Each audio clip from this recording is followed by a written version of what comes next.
In the past, I've had friends that I've told them that are aware of the fashion shows and all the exhibitions that I'm always part of. And when I told them about this event that I was speaking, and they were like asking me, "Are you speaking at the event?" And I was like, "Yeah, I am speaking at the event. You better come and watch me." Ladies and gentlemen, I'm so grateful to be here, and I'm so grateful for the speakers that have shared their story before me, that have really strengthened me to share my story. I am always, I have this anxiety to always appear in front of so many people. When I had fashion shows, I would never come out. My friends know me really well. I would always stay, backstage, always run away. Like, as soon as my final runway is done, I go MIA. I never really liked coming out. I was like, why do people need to see my face when everything I do is on the runway? So, my face doesn't sell garments. Ladies and gentlemen, I was born in the friendly north of Fiji to two amazing and hardworking parents. My mom was really hardworking, holding the family down, while my dad was a passionate fisherman who owned a fishing business and would spend a lot of his days out at sea. Being out at sea was really rough. He came across many storms and cyclones, and while he was there, my mom, my siblings, and I, we would, you know, kneel down at home for a prayer because we know we had no, we couldn't contact my dad when he was out at sea. He had no phone, no nothing. So all we could do was believe in ourselves and always told ourselves that my dad will come home after this cyclone. And when I moved over to Australia, my first 2 weeks, my cousin was like, Bayvick, we can't go to the park today because there's a storm coming. And I was like, a storm? And she goes, yeah, a storm is coming. And I was like, so will this place be flooded today? And my cousin goes, no, but lightning, thunder. And I was like, girl, this is the baby storm. And I was like, you haven't experienced anything like a cyclone, like when the eye of the cyclone is on top of your head and you feel like that your house is going to blow away and you're trying to run from your house to your neighbor's house. But in return, when you're at your neighbor's house, your neighbor's roof blows off while your house is still standing. So experiences like this that I'm really grateful for that have brought me to where I am today. Growing up in Fiji, life wasn't so easy. We had our ups and downs as a family, and my family did struggle to make ends meet. Not everything was served to us in a silver platter. I vividly recall when I was in year 3, my dad suffered from a minor heart attack. For those that do not know my dad loved drinking grog, and he loved smoking, and he would always, smoke Suki, not BH10 or Rothmans or whatever was there at the shop. He would always buy the ones from the market, bring it home, and then, put it on top of the stove and let it, and then he would smoke it after that. And the smell of the Suki is annoying. It's just annoying. So when my dad had a heart attack, my mom literally had to take care of him. I remember visiting him at the intensive care unit when he was admitted. Our struggle as a family began. I saw my happy family lose a lot of things. My dad had almost lost his business. My mom had left her job to nurse my dad. We would sometimes run out of food at home, but just like many families, we survived through our rainy days. Ever since I was a kid, I always loved sketching. I loved everything about art and craft. I was able to weave at a very young age, thanks to my maternal grandmother, because I would always, whenever during weekends, I would always go out to the village, spend the weekend with my grandmother, and we would always go and get voi, and we would always bring it home, boil it, and then dry it out, and then a few weeks later, my grandmother would be weaving them. And I was always grateful for my grandmother, who also taught me flower arrangements. And as every kid, I loved playing dress up with the village kids. As I grew older, I started to help my grandmother with a second-hand clothing business. It was at this very moment that I started to fall in love with clothes. I would open new bales of clothes, grade them, and later stock them up at the shop. I was taught quality, grading, and the value of clothes at a really young age. So We had new stock every week, every month, sorry. We'd have big bales from Australia arriving into Fiji. We would take them home and we would grade the clothes. So before we take the new stock to the shops, we have to make sure that all the clothes, all the old stock that's in the clothes has to go somewhere and it's not coming back home. So we would load it up in the truck and we would go to the interior of Vakondrov, the interior of Mbua and interior of Maduata just to sell clothes and just to make sure that our people in the interior had access to quality clothing at a really cheap price as well. Fast forward years later, so many things had changed. My family moved to Suva, where I started my high school education. My dad suffered his third heart attack and eventually didn't make it. At 16, I brought all my sketches to life when I entered my designs for a competition at the first ever agriculture fashion show in Suva with the theme, Feed Fiji First, Go Local. Preparing for the show wasn't so easy for me. A lot of my family members were not really supportive when they had the idea of me being a fashion designer.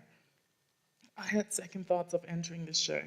I kept asking myself if there was a future for fashion in a third world country.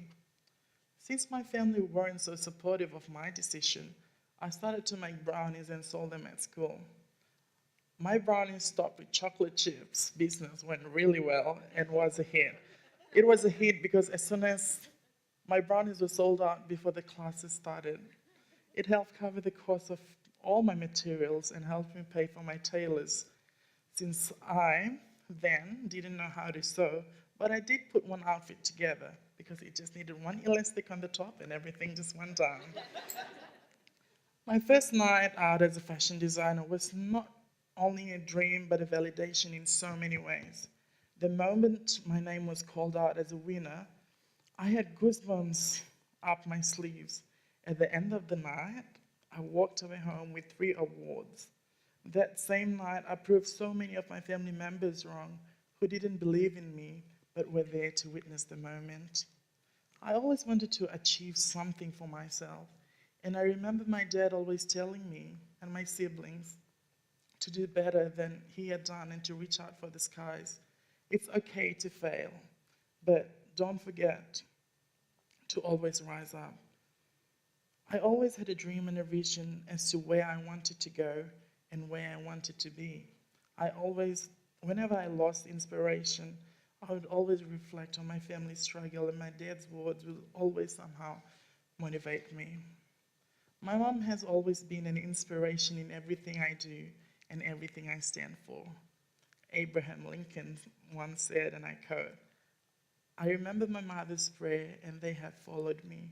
They have clung to me all my life." Years later, I had finished high school. I had ventured into the fashion industry.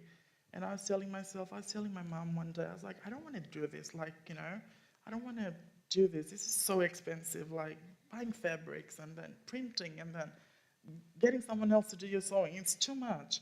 And my mom was like, you really want to quit? And I was like, yeah, I think I should quit. And my mom said, no, don't quit. Because you know why? People believe in you. That's why they want something made by you. And that's why, if not, you wouldn't be getting all these orders. And I was like, okay. And I was like, but are you going to help me with my production costs? And my mom was like, yeah, but you'll have to pay me back after you've sold everything.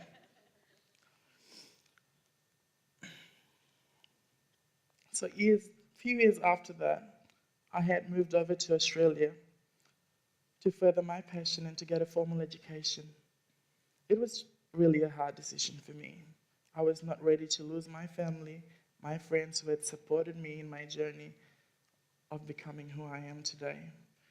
Relocating to a new country was a really tough decision, but I knew I had to do it if I wanted to excel in my field of choice.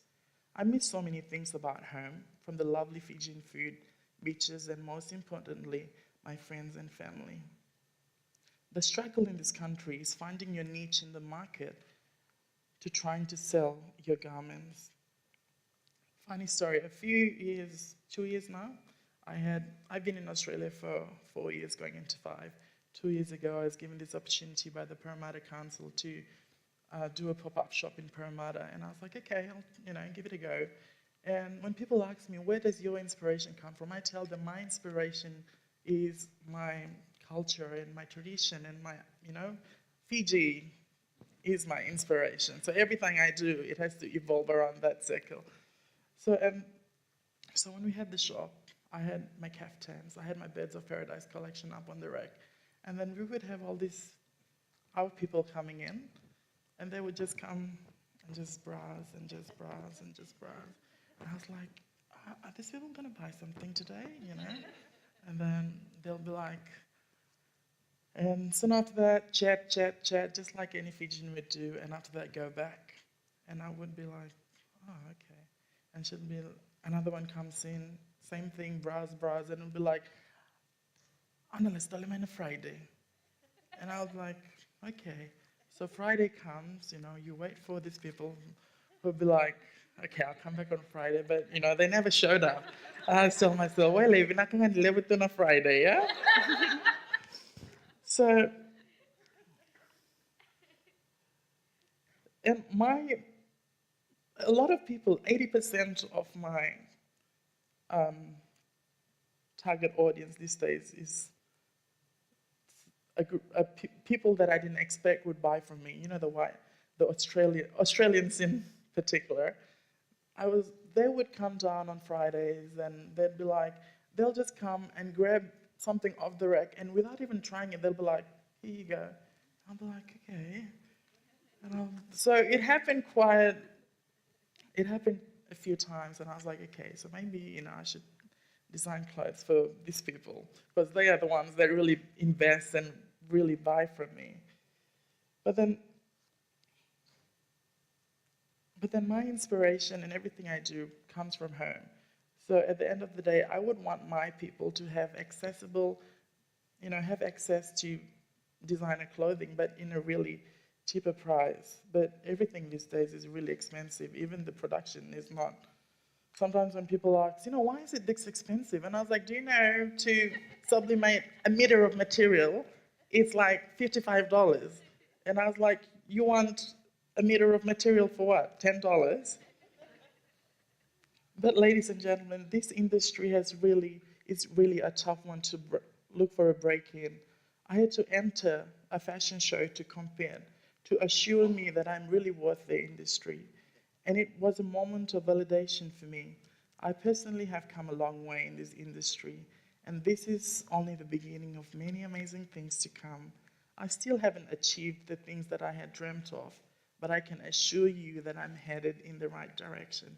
And to the children, teenagers, and youth back at home who feel like your dreams are invalid, remember that all your dreams can come true if you work hard and believe in yourself. Oprah Winfrey recently said in her speech that there is a new day on the horizon. Vuli wako kawarangone, education is key, and if you dream it, you can be it. As I was trying to put my talk together, it kind of took me on a journey from where I'm 25 now, so from day one to now. And it took me I reflected so much, and it kind of took me on a journey. And I'm grateful and humble to the many hands that have contributed to my journey. As I reflect, I can testify that it surely does take a whole village to raise a child. Thank you so much.